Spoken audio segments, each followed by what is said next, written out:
Hello there guys and welcome back to the channel. So today's video we're gonna take a look at newly released boss rush. So this is like my first clear. Obviously I am going to be doing like a guide video where I'm trying to get by with weaker champions, but for now, just to get the initial clear out of the way, I pretty much brought in all rank 5s: Aegon, Captain Marvel, Nick Fury, Quake, Goldpool, like very well-rounded, solid synergy team.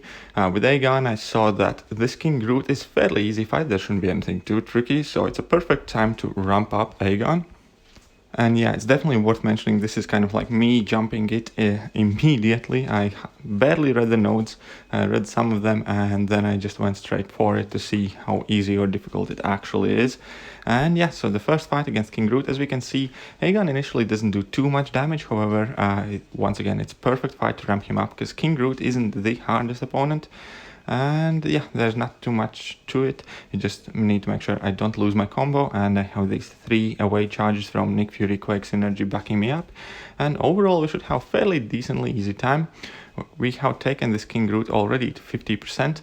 Now I'm not going to be using any special attacks just because I kind of didn't see the point and I wanted to get in as many hit combo as I possibly can.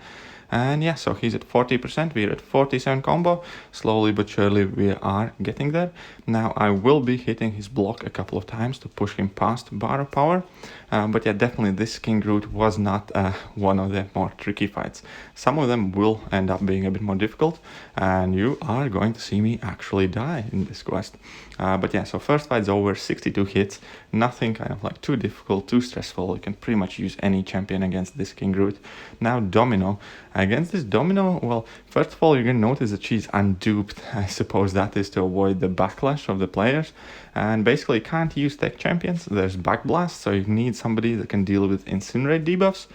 And there's also permanent regeneration, so you're going to need to deal with that somehow, which might not always necessarily be the easiest thing. Now, I was contemplating whether I want to bring in Aegon, but he would be at class disadvantage, he would always get unlucky.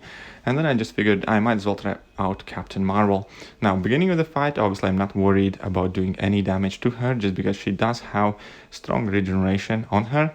I just want to get to 25 binary charges, and once we do enter binary, we're going to be placing a lot of armor breaks on Domino, we're going to be stunning her, we're going to be doing a lot of damage. So in combination of Despair plus Captain Marvel's huge damage output, I think we should be able to get past this Domino fairly easily. So we can see that slowly but surely we have gotten to 18 binary charges, only 7 more to go. And here it turns out my crit was a bit too strong and I got Incinerate on me, and that automatically gave me more binary charges. We entered in our binary mode immediately, so I drop my level 2, I do a combo. Now my invulnerability is about to expire, it just did, so I'm taking some Incinerate damage, but it's not that major, and my invulnerability covered that for the most part. And yeah, another level 2 and the fight is over. So fairly simple, fairly easy. Now this Quake was not the easiest opponent either, just because she does have aggression, regeneration, spite, and immunity to all debuffs. So you can't like cheese her regen, you actually have to get your openings in there. So I started the fight simply by baiting out a heavy attack to get a safe opening against her. That also gets me one of the aftershock charges. So I do need to time my special attack on time to make sure I don't get stunned. Unfortunately, I did launch that in the block, but Nick Fury synergy saved me.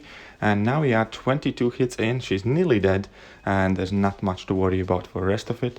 And few more hits on Aegon's combo meter for whenever we're gonna need him next. Next is Invisible Woman.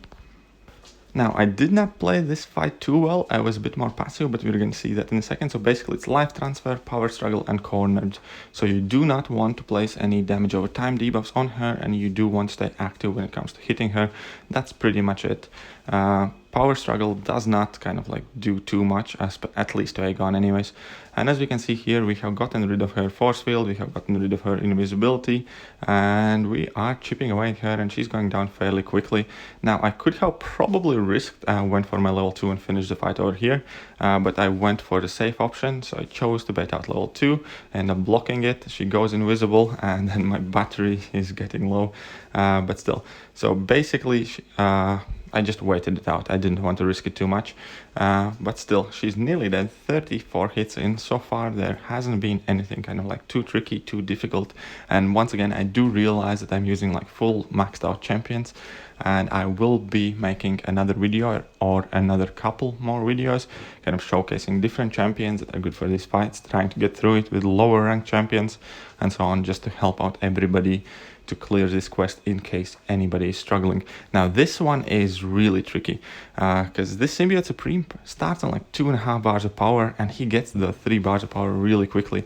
I read that in his description. He has power bars start 1, and then he has 150% increased power gain.